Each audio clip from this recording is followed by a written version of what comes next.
Welcome back, everyone, to the We're Talking to You conversation. If you've been following along, you know that means one thing. The cream mix has officially arrived.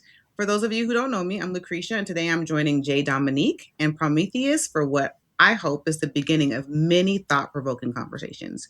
Now, before we get into today's topic, I want to give these gentlemen a chance to introduce themselves and tell the audience who they are, what they're about, and what perspectives they bring to the table. Jay, we'll start with you.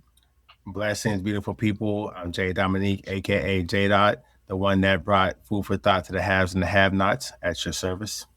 And I'm the resident old head, the Titan god of forethought, and the legendary champion of humanity, the one who stole fire from the gods to find Zeus and given it to you, the people. Now that we've gotten that out of the way, I have to say, for today's conversation with the Cream Mix crew, we picked a topic that we know everyone's going to have an opinion on. That's right, folks. This week, we're tackling the question that sounds simple at the surface level, but can get very complicated the more you think about it. Is there a difference between malehood and manhood? Let's talk about it. So let's start with you, Pro. First question. When you hear the words malehood and manhood, do they mean the same thing to you? Why or why not? Malehood and manhood are not the same. They do not mean the same to me, although I can see where people have used them synonymously or interchangeably. Malehood is pretty much what you're born at. That's your biological functions kicking in, your XY chromosome. That is malehood. Manhood is how you operate and move in that space as a byproduct of your biological functions. For example, but manhood isn't so defined as 2 + 2 = 4. Manhood is given to you by society's rules, mores, social customs, things that you subscribe to, and things that are placed upon you.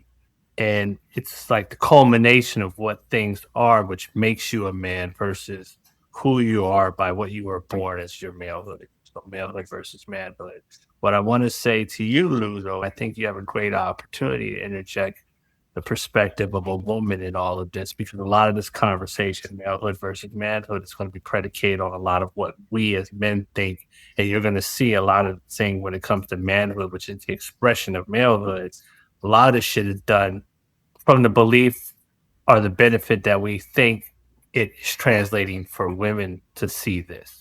And I think you sit in a great place right now that you can lead in, and I hope you lead in as necessary to either bring clarity or actually provide a greater sense of that ain't working, fellas, in this dialogue. Say less. I got y'all. All right.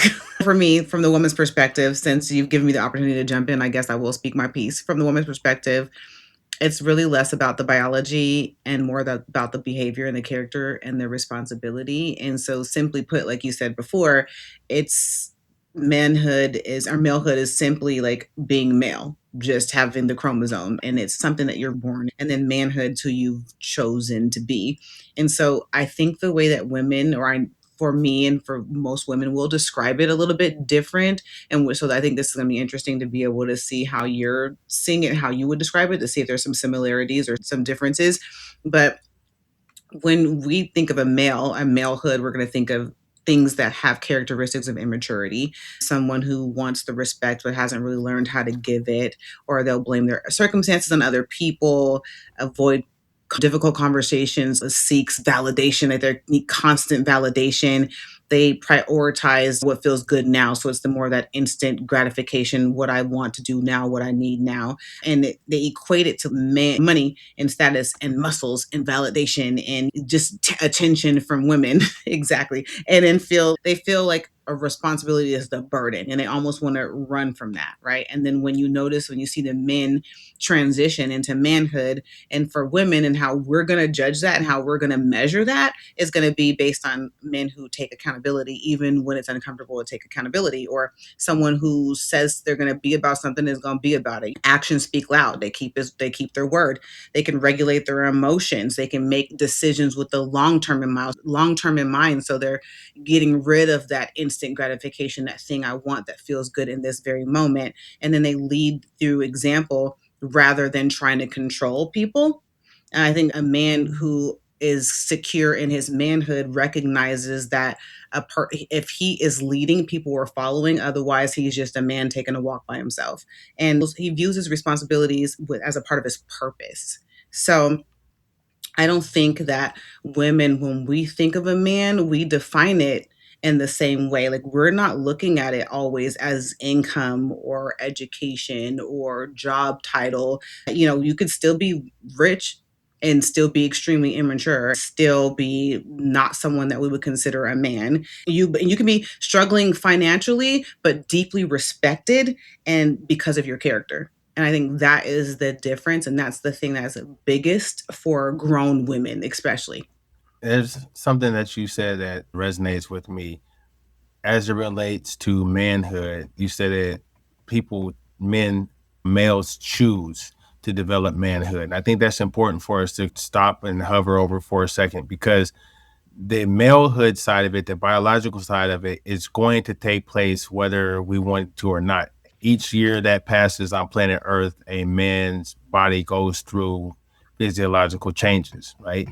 And you can grow to be 40, 50, 60, 70 years old and be a biological male, but not exhibit any of the characteristics that whatever particular society deems to be traits of being a man. And so, as I'm listening to what both of you said, what really stuck out to me is that it has to be a choice and a concerted effort to actually develop what we call maturity, what we would call discernment and wisdom. And not everyone chooses that. And so, as we unpack this and we talk about the differences, I want the viewing audience to play this in your mind, right? Think about the people that you come across that are males, right? What is it that causes you to determine whether or not they are a man, if you so choose to, versus not necessarily living up to an expectation of a man, and in this case, just simply being an adult male, right? And so, in order to continue to move this conversation forward, we talked about the biology being synonymous with male and having these norms and mores and this socialization process that creates a maturation process that develops a male into a man. And so we can see the divergence there. Pro, who first taught you what is meant to be a man? I would say my first lessons in what it was to be a man would probably be my stepfather, because that was the man in the house, and he mimicked behaviors that were appropriate for men of his generation, men of his day, men of his socioeconomic status. But I don't think I was old enough to conceptualize that that was what being a man is about. I think it was just one of those things that I have a mommy, you have a daddy. Mommies are this, daddies are that, right? I think I learned what manhood looked like as I started to go and move in the world on my own, somewhere around maybe pre-puberty, so somewhere around the age of 10, 11, and I became socially aware of the physiological differences between boys and girls, right? I don't think I was provided a solid guide of manhood that I would aspire to be today. But in the late 80s, early 90s, my network, my environment dictated what the rules of manhood were. And I think that was some of the consternation I had as I matured and got older, is because I didn't quite fit in with that. I didn't quite agree with that. I thought that was a better word. I thought some of the rules of manhood for my generation, I thought were kind of corny. It didn't really allow for you to deviate or be yourself or be different. You had to sit in a certain space and you had to accept a certain space. And I don't know if maybe the oppositional defiance in me just naturally didn't like that, or just something just didn't sit right. And I said, who says that I have to do this? Or who says that I have to think this? Or who says I have to believe in such a way? And I would lastly say, I think some of manhood was impressed upon me was probably hip hop and entertainment.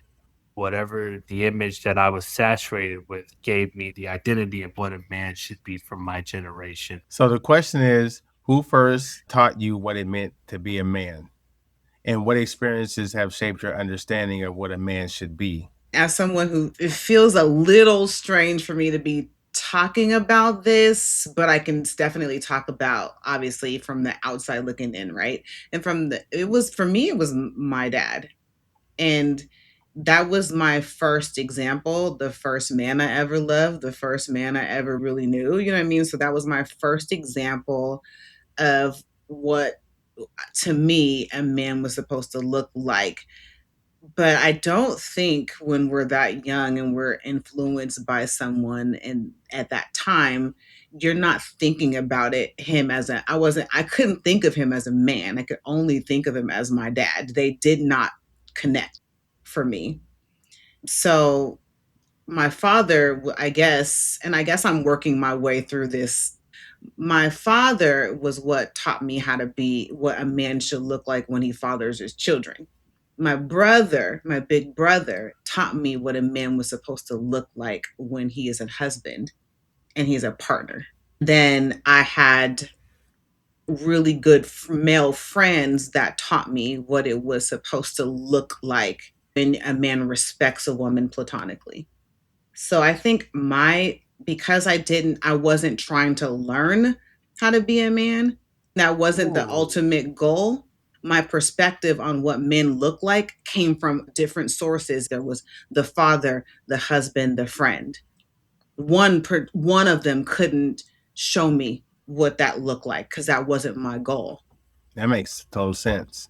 Wow, that's a nice answer. Yeah. It's so simple with you. I mean, that's so beautiful. Hey man, like I was allowed to just enjoy having a dad. I didn't have to worry about I didn't it's have to just think man, about what it was it's like just to be a man. It just it's didn't, just the stress of it for you all just was not part of my, I had no no. construct of that. I, No I got a construct of dad that. and I got a brother.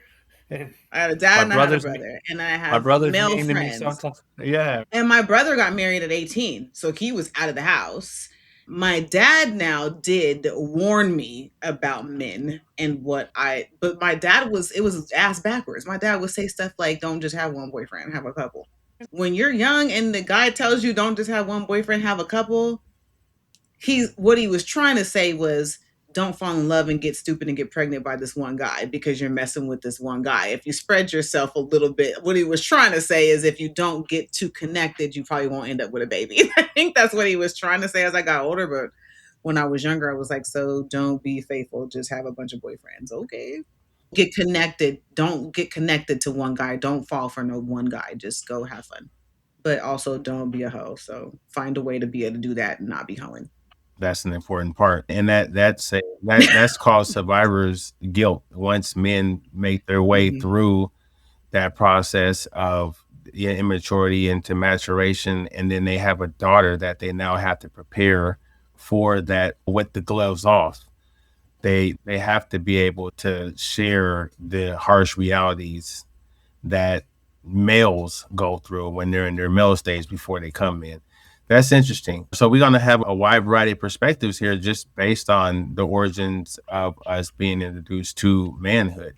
For me, it's quite bleak. The males in my family were males, and I had uncles that had made their way through the 60s, and by the time I came of age in the 80s, were all burnt out and on drugs and still into lightweight pimping. So my introduction to manhood came from my observation of them and my two older cousins that are maybe 4 and I think 7 years older than me. And right, so my view of manhood was skewed out the gate because it's being on the micro level, it's being explained to me by kids that are interpreting it through a Right. kid's lens, but reinforced from that next generation of sitting at my uncle's feet and seeing that they had an absolute horrible view and perspective on how to treat women.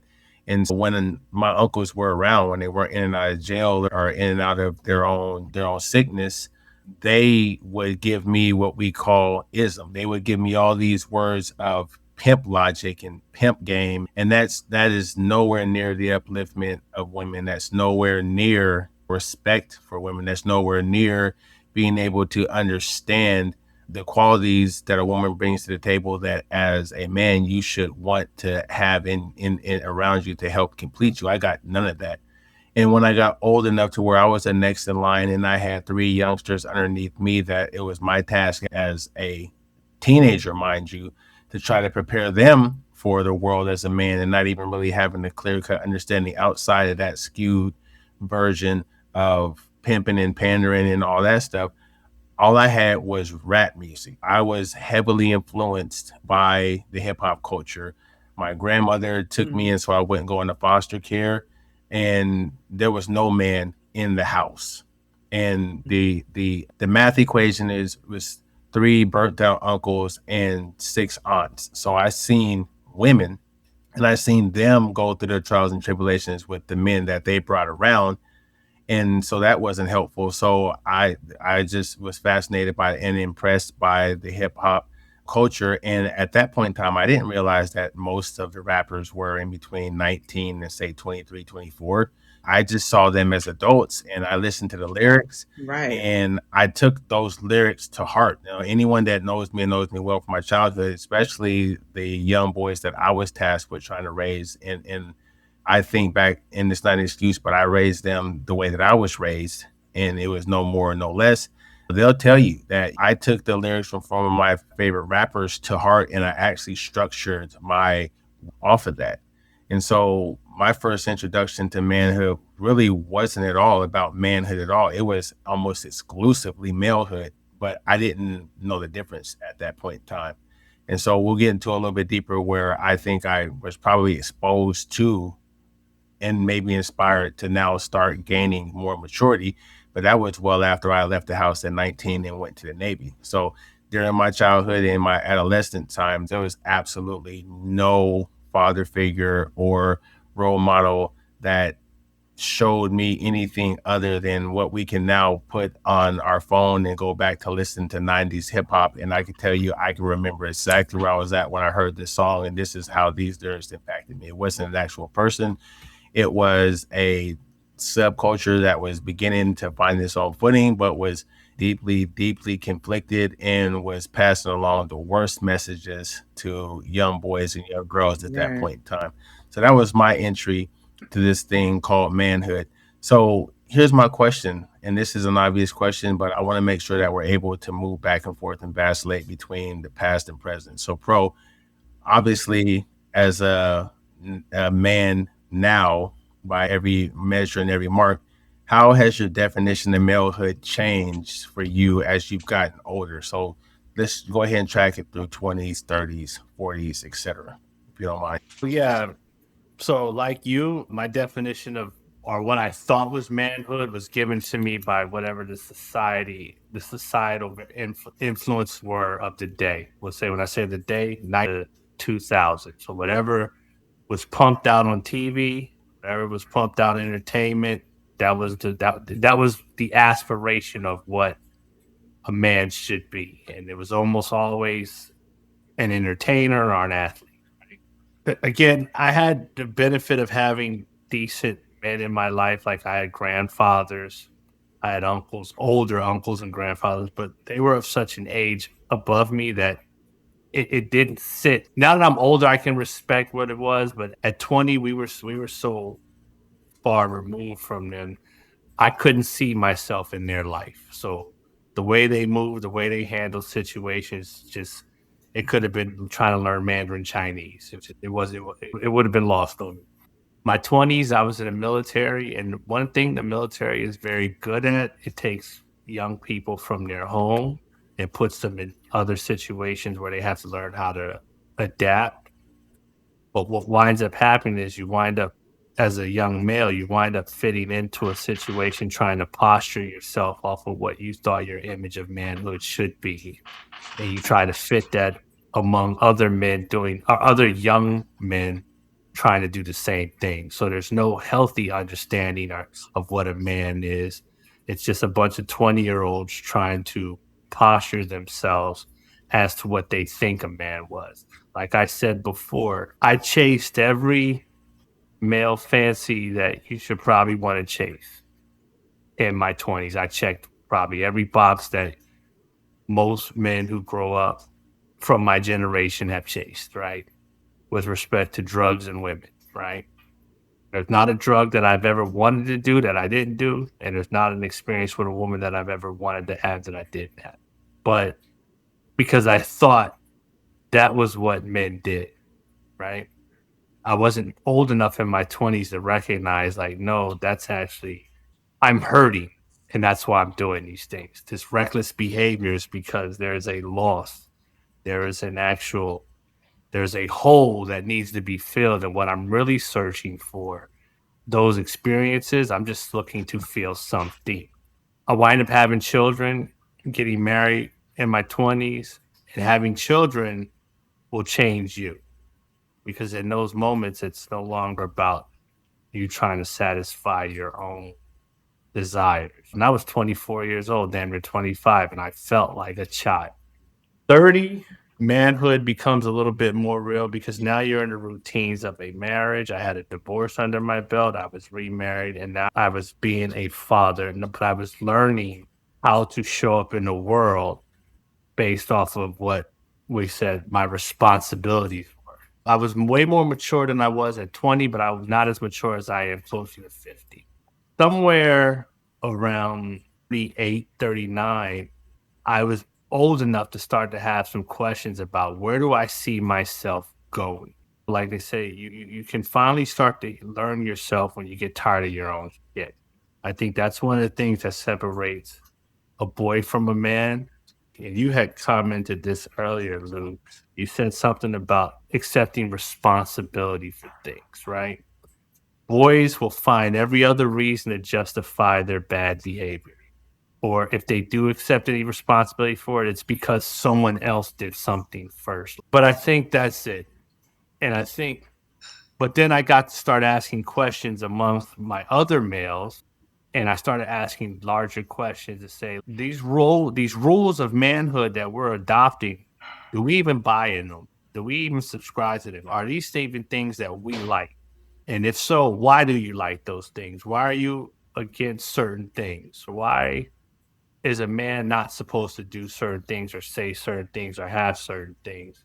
If if none of us ever got a rule book on this shit, why did we now blindly sign a contract to it? So then I became more comfortable in looking at the things like the things that didn't serve me. Like I stopped giving a shit what other men thought. Because first of all, I was like, this is the truth that I'm gonna walk in, and if you don't like me, you can't beat me. So if you can't whip my ass, then you really can't. That makes sense. And I want to kind of spin it a little bit for obvious reasons, Lou, being that you are on the outside looking and you're busy trying to learn what womanhood was. And so I'm sure that living as long as you have, what you thought a man was at 20 years old has changed. But I do want to, I am curious to see from your perspective how you feel this next question. And the question is this: do you think that there are expectations placed on males that are not placed on females by our current society? Yeah, absolutely. I do. And I think it even comes up so much tougher, which I think is why it becomes so much more hard for men to get to this idea of what they think manhood is supposed to look like.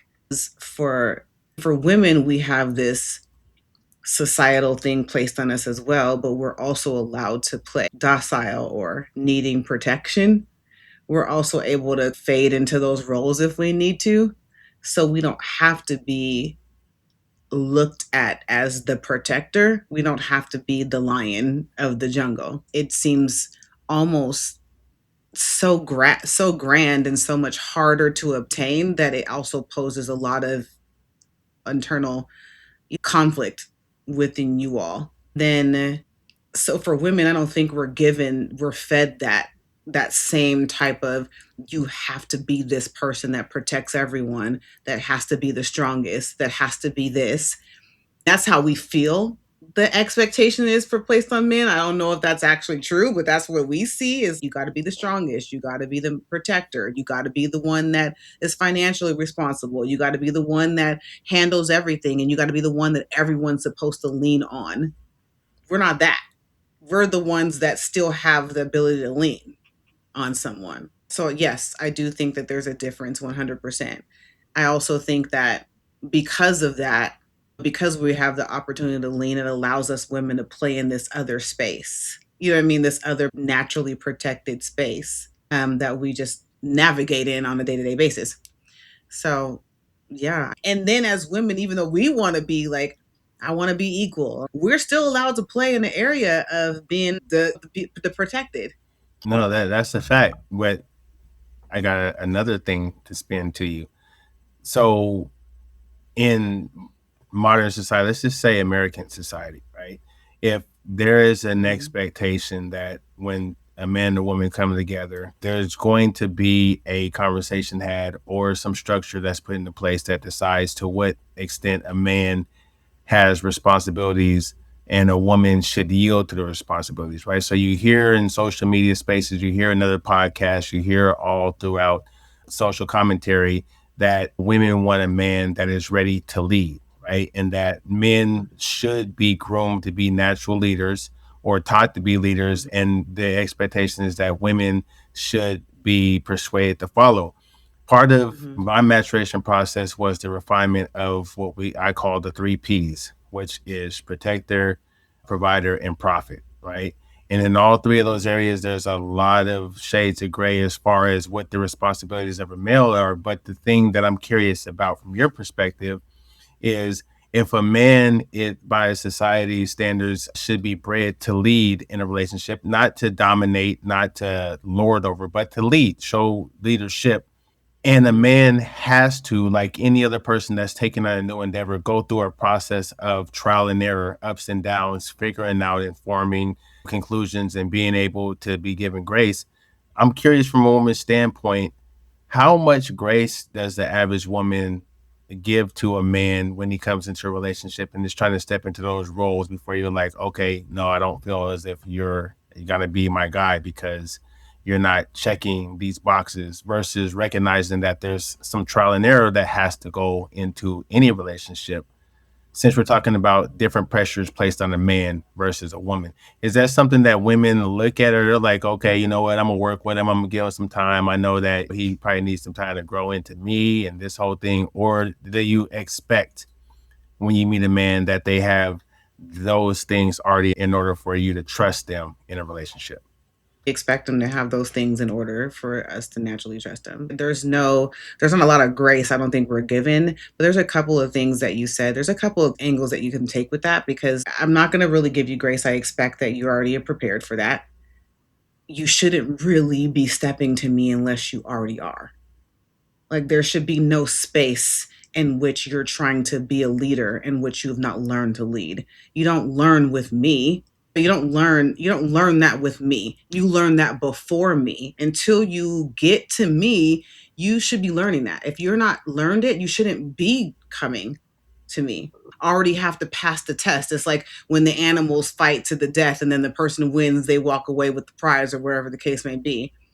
I honestly, and I'm not even trying to be the biggest B about it. I'm just saying, if you're trying to be a leader, how you can't say, "Hey, let me lead you," but let me learn how to lead you while I'm trying to lead you. You need to do the work to become a leader, and then you go find your crew to lead. When I got my job, I didn't just get hired as a leader with no leadership expectations or no training or no classes or no nothing. They didn't just hire me and say, do it. It was a whole lot of on the job training. We do lack a lot of on the job training, for a lack of a better way to put it. Men lack a lot of on the job training. They lack a lot of training because there's not a lot of men out there leading them. They're being led, like you said, by rap music and being led by hip hop and all these other things. So I can understand why there's a gap, but you can't show up for the job that you're not ready for. Now, I will say this, because you're not 19 saying I'm ready to lead. That's not happening. You know what I'm saying? You're not 19 saying you're ready to lead and then going stepping into a woman and saying, I want to lead you. It's not going to happen. While you're learning how to lead, women also are learning how to submit. People are rushing into those things before each one has learned how to do either. And I think that's probably what I'm hearing you say in all of that. But that's my perspective. Don't come here yet unless you're ready. Otherwise, I don't understand why you're applying for the job.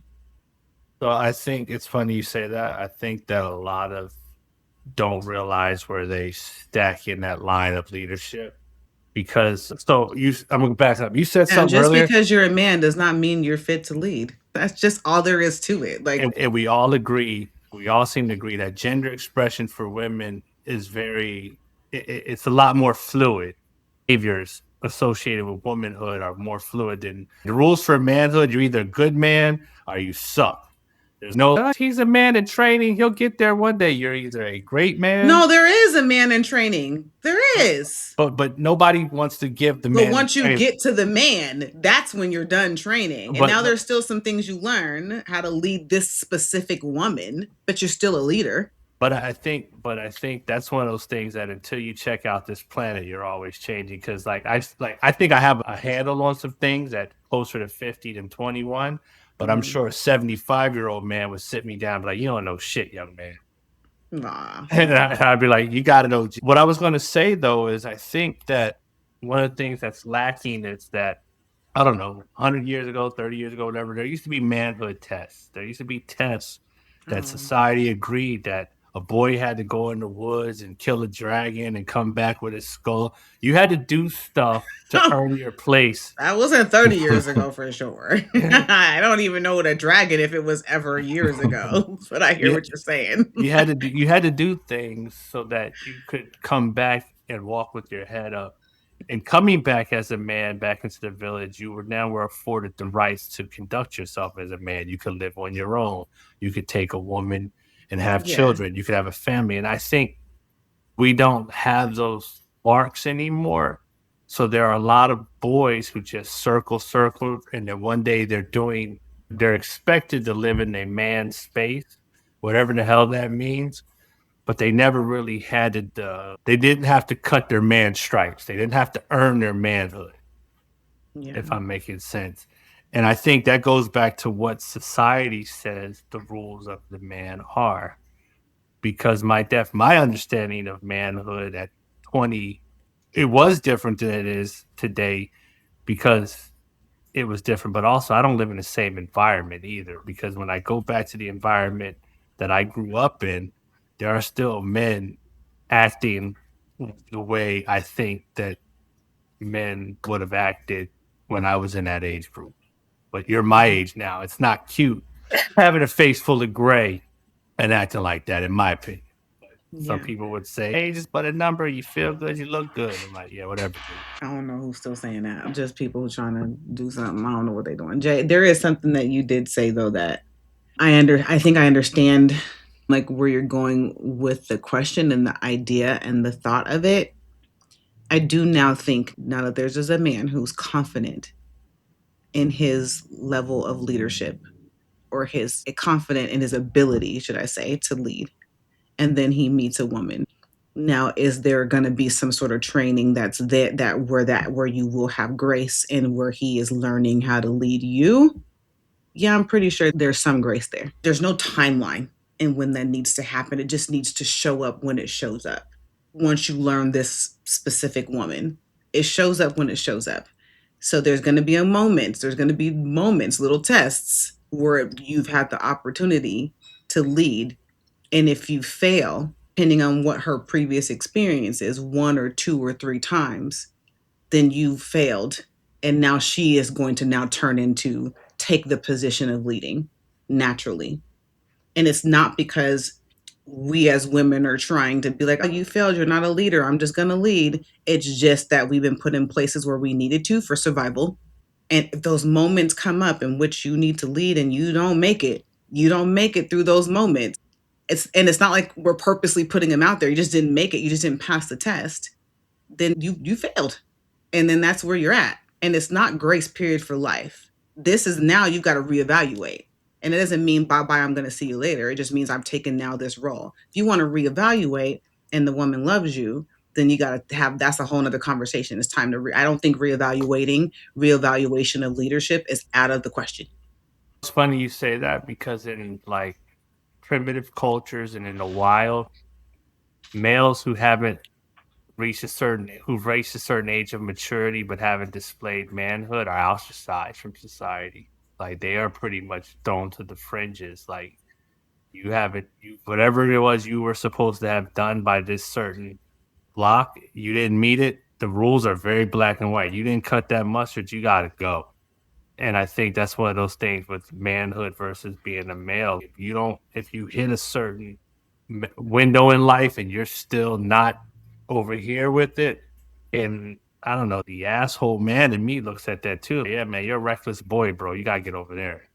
Like we're doing men stuff over here, and I'm sure somebody would We're challenge. building houses. Yeah, like I saw this joke one time, but the guy was saying like if he goes to a restaurant and the waiter's a man, he ain't tipping. He's man, go pour some concrete, bro. I don't know. Go get a hard hat and a little reflector vest and work on a road crew. Oh Get my your goodness. CDL.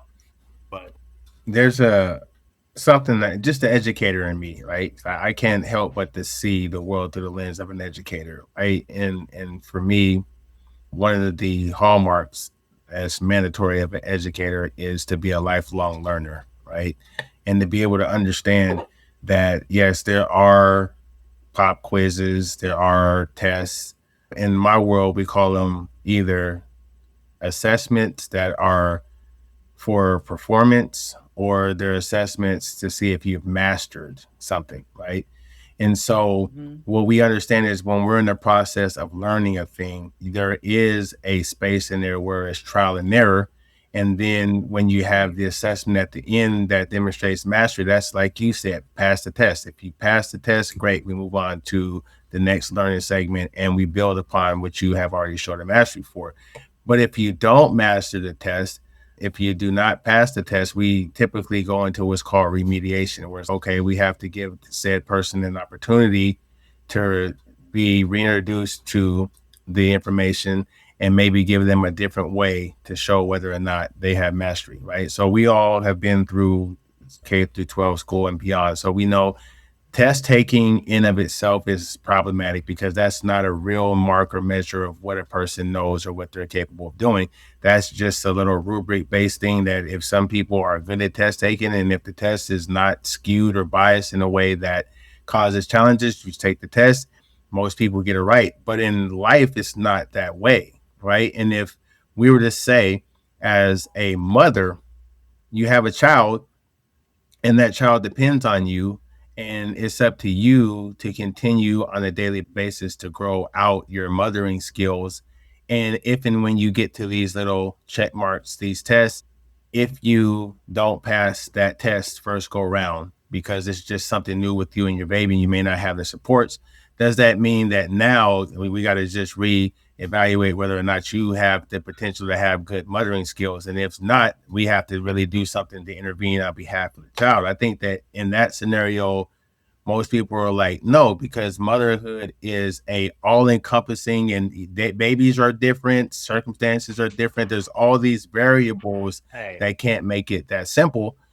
I think when I was the state will come and take some kids out I'm like, of what that you mother's talking house. about? There are failed no, tests, and them no, they'll no, get your kids will but get I'm not, but what taken. I'm see what I'm not leaning in with is the absolute worst in the thing. I'm Oh, saying that I'm Okay, saying that in okay. life we fail and pass multiple types of tests. and And so, as it relates back to what I was posing to you about how much grace would you give a guy who's coming in that you're expecting to be able to take the reins and give you a certain level of comfort and that you will be willing to allow this guy to set the tempo and set the pace. You said a key thing. You would when you circle back after thinking about it, you're like, but the guy has to actually learn me. And so, with every relationship Right. that a guy is in, he's probably going through that process of trial and error and learning and mastering tests. But what if the test that the guy was mastering with another woman just happened to be the test that he's failing with you? Is it that he's not a good leader and that he is not capable of living up to your expectation? Or is there a sense in your mind, okay, you know what? I got to kind of be able to look at what it is that I'm presenting to the guy and maybe give him a Yeah. little bit more grace, not because we're all flawed humans and we're going to make mistakes, but Yeah. because you have a better indication of who you are And the moment you meet another person, they have to start at zero. There's like a birth. When the guy meets a girl and a girl gives him an opportunity to take the reins, that's like a birth. We wouldn't expect a 1 month or a 6 month old child or a 9 month old child to really be ready to carry out the process of a toddler. We understand that there's going to be trial and error in that, but I don't think that there's enough to be said about when a man is going through this journey of Mhm. becoming a man and they're with a woman. Mhm. Say you meet a woman at 18 years old, right? And you Mhm. guys are both young and you plan on maybe spend the next 10, 15, 20 years together. I agree. He should be different at 28 than he was at 18. But think Right. about if you meet a man at 28, he's literally starting at zero with you. And so the question is he able to sense what works well for you and how to be a certain kind of man for you versus his last relationship? Because you were saying, hey, he got to pretty much go through trial and error with somebody else. When he get to me, he got to be ready to lick his pencil and start. I didn't mean like trial and error with another woman. I meant like being taught by other people in his life. Not, I didn't mean other women. And never meant Okay, other I women. thought you I meant other meant relationships. never, no, I never meant Yeah. trial and error with other women. I meant you need to be being taught by your father, by your uncle, by some, you need to have been learning. And that's why I said we have a lack of leaders because we have a lack of So teachers. is it then, if So I'm hearing you correctly, I just want to make sure that I'm understanding you. If I'm here, I don't want to put words in your mouth, but if I'm hearing you correctly, could someone assume then by that measure that a woman should not consent to date a man if he didn't have those kind of people in his life previous to meeting you? Shouldn't that shouldn't that be no, a disqualification just out the gate? Because if you're saying that the no, criteria for him to be able to step to you has to be that he's had this opportunity to be schooled. But if the oh man yeah. hasn't been schooled, then should you at all engage in a relationship with him out the gate? Because if he hasn't been schooled, that means that perhaps you got to decide, hey, am I willing to give him some training will time? Oh yeah. Oh yeah. No, yeah. He's disqualified for me. Can Yeah. I say something? What I tell my daughters, I have 3 of them. Hmm. What I tell them, I say, "Your job isn't to build no goddamn man. You wanna build something, go to Build-A-Bear, and you can get whatever you want. Now you can Yeah. work with a man, however, your job as a woman is not to build no goddamn man." The man that I want, the man that wants me, don't even want me to be part of that anyway. Yeah. I wanna ask you a question, Mm-hmm. Jay.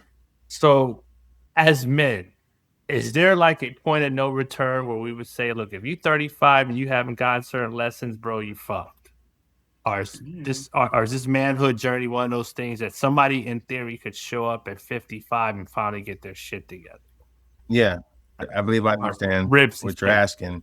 And again, I see this through the lens of an educator, not because I was trained to be an educator, but I think that there's certain attributes that have to be present in a person in order for going into the field of education is a good idea. If you don't have these things, then you probably shouldn't be in the industry. And so it's inseparable. I can't take off my educator lens and see things from a simplistic view. And so, because we're looking at how do people learn and grow right in front of our very eyes every day, and we realize one, not every person starts at the same starting line.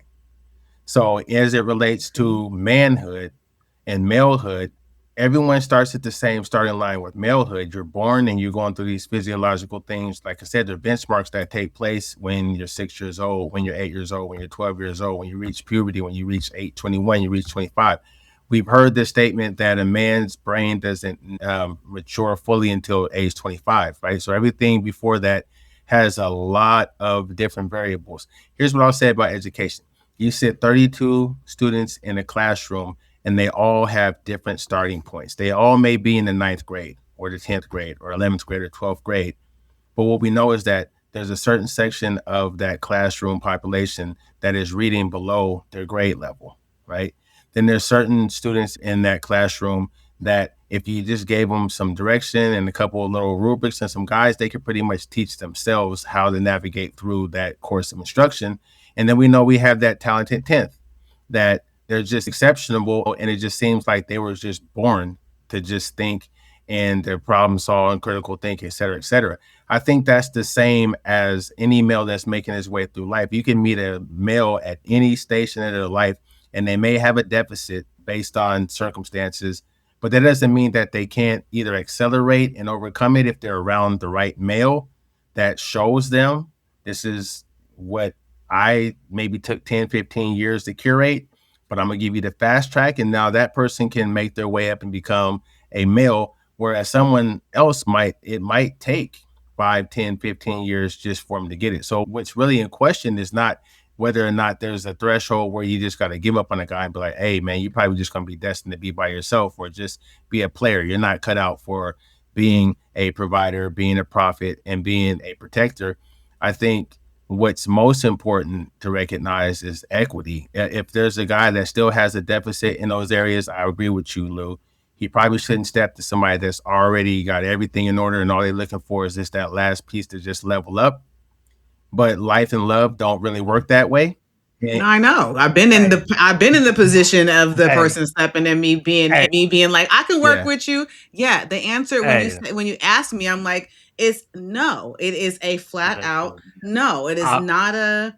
And I'm sorry, let me because I didn't never got to answer his question, but it was just a no. I understand what you're saying. I hear what you're mhm. saying. I'm just saying you just have to. We both, and I'm not saying that I won't meet you and get to know you and figure out that, oh, ooh, I don't think that you can lead me. I don't think that I will follow you in the way that you want to be followed or that you may deserve to be followed.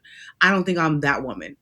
I think it's somebody else for me. You know what I'm saying? And that's that. Why is that not okay? You know what I mean? That's okay. That's okay. Hey, You know, listen, Jay, I think you gave a beautiful answer, and I can see where you are. What you say, your what you do for a living shows itself. I'm going to go on record and say this. I believe, and I don't know the age, so I'll say the time frame.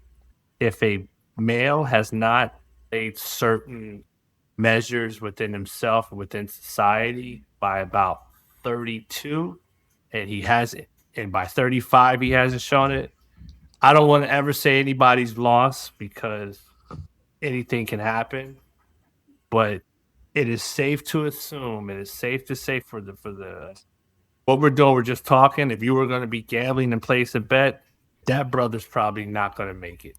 that's too young.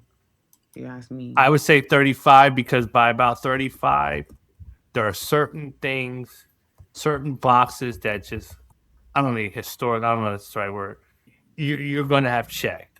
I'll give you an example. I remember having a conversation, and this is a little off topic, with an older relative of mine who she's about to be 60 and dating, right? She's never been married. She wants to get married. And I said to her, more often than not at this age, you're either going to meet a man who has been divorced, widowed. Now, if you met somebody who's been widowed or divorced, you can work with that. There's depending on how much time has passed since the marriage ended.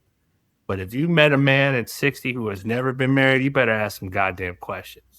I, as a man, would tell any woman or anybody, any single man at 60, what was this reckless motherfucker doing in his 40s? That, and again, I know somebody's going to say, oh, you don't know. I know a guy and he blah, blah, blah. Big Earl, he owns 20 trucking businesses. Bravo, Big Earl. But there are certain boxes that you check along the way, whether you want to check them or not. You just through exposure.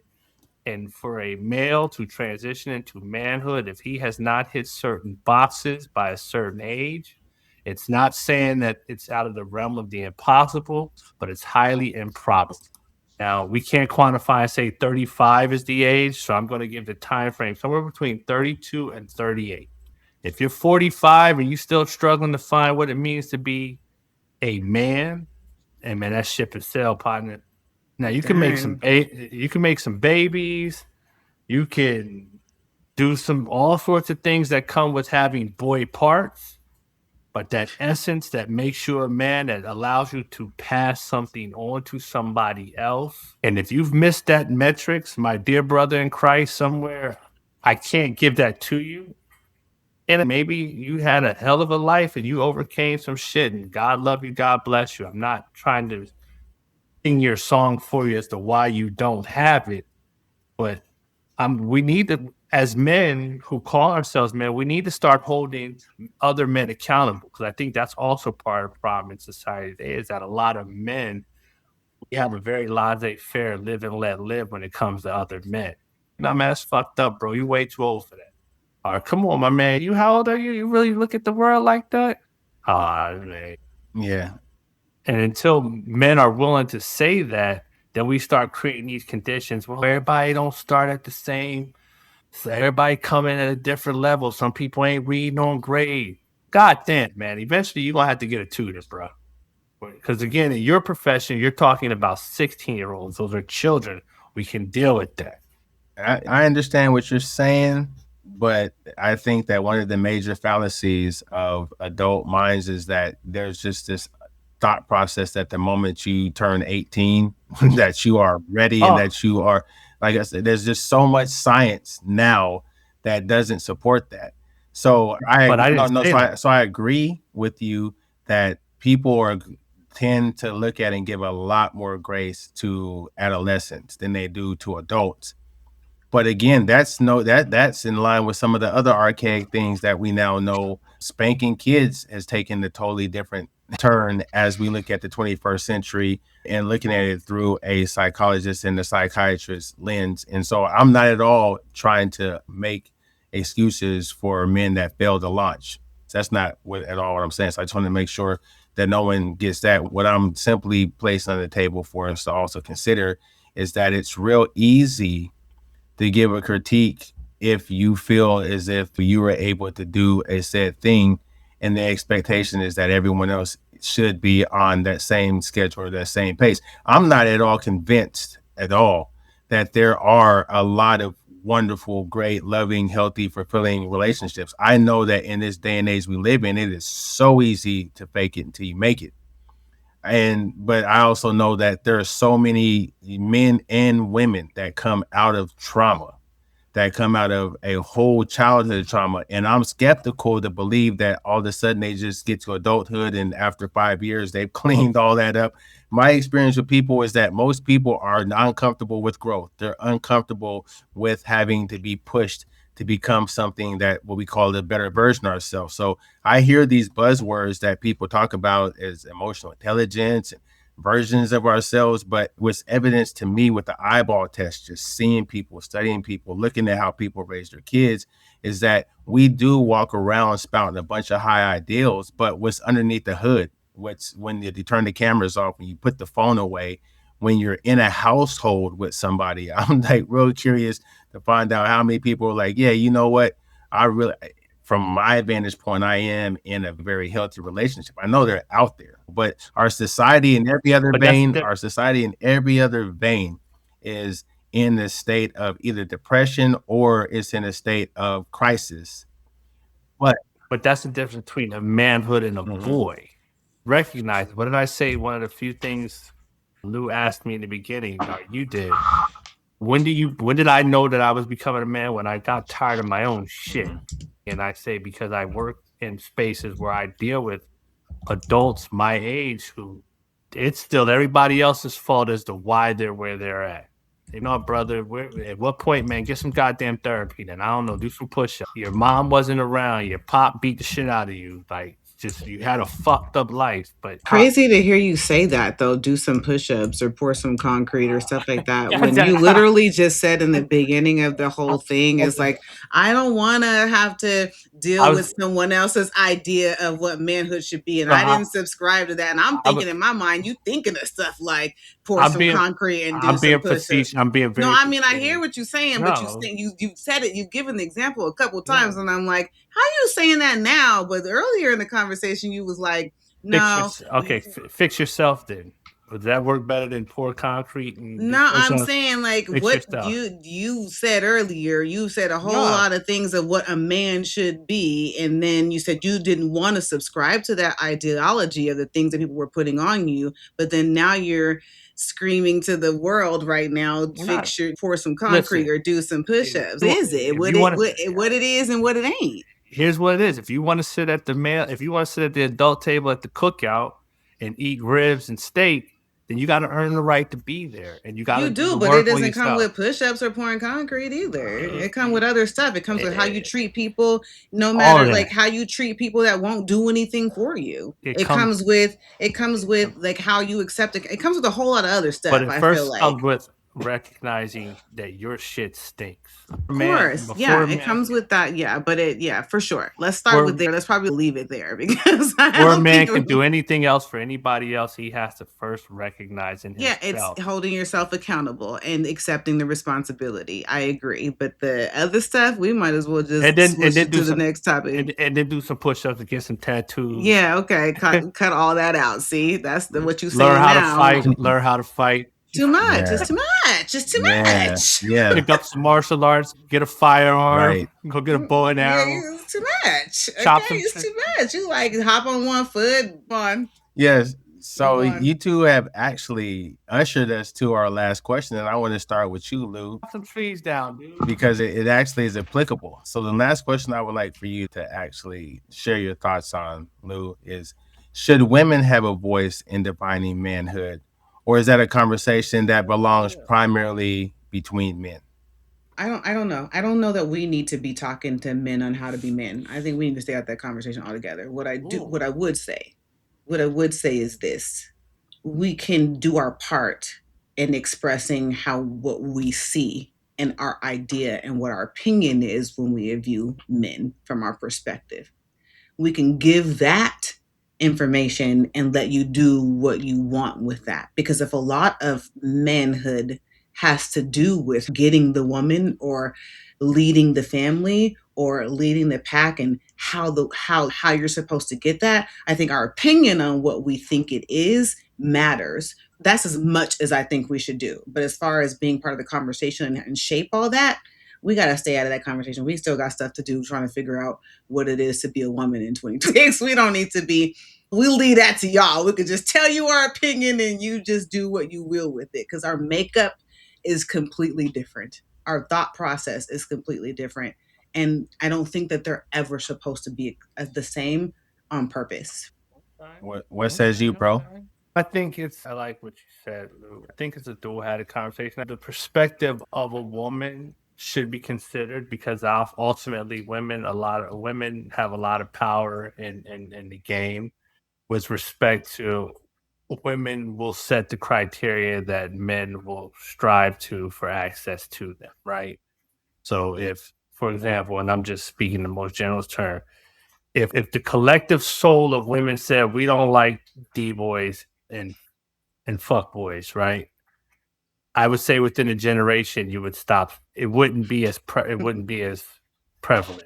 Just I'm speaking in the most broadest But if term. men said we don't like tank tops with lace on it, women would be like, so what? We're still wearing them. Just Right. saying. For me, we don't do it for you. Like when my sons and his friends wear the rhinestone ass jeans, that's generationally. That obviously ain't the women I would date, but the women in his age group like seeing men in crop tops and nail polish, so they live in that space. Oh my goodness. A man that wore lotion that was smelled good. And I said, like, why do you have this like cherry blossom But it like smells good, lotion? duh. And he said, because it smells good and girls like you to smell good. I was like, we don't want you to smell like us. You don't know. You don't know. I don't know if he stopped, but I was like, I don't want you to smell like me. I want you to smell like you're supposed to smell. We do this on purpose. Now we can argue some of the gender expressions are fluid, some of the ways, some of the rules of manhood, like I said earlier. Some of the things you can talk about, like that you don't agree to, right? Can you cry as a man? Are you allowed to are you allowed to tell your other male friends I love you? Are you allowed to buy your guy friend a birthday cake? These are shit we're laughing at, but these are things like I fuck with him all the time and call him one time and say, hey man, I just want to call you, tell you good night. And he'll be like, what? I saw that trend. I saw that trend. It was not going very well for the Right. fellas. Don't call me But with no good night shit. What are you doing? and he's laughing because I'll do that shit on purpose. Like, hey Because don't man, nobody want to hear that. For you're like, I don't want it to be you. He was talking to Tone shortly after that, though. Seriously, He dial called me, but tone Tone picked up real fast. I got this player. for good night, but you're not trying to hear it from you. Like you're I like, just I'm want not to trying make to hear sure it from he's, you. you know how many people had Sleep died? tight, my ninja. You know how many people die in their sleep? I would be heartbroken if he didn't wake up.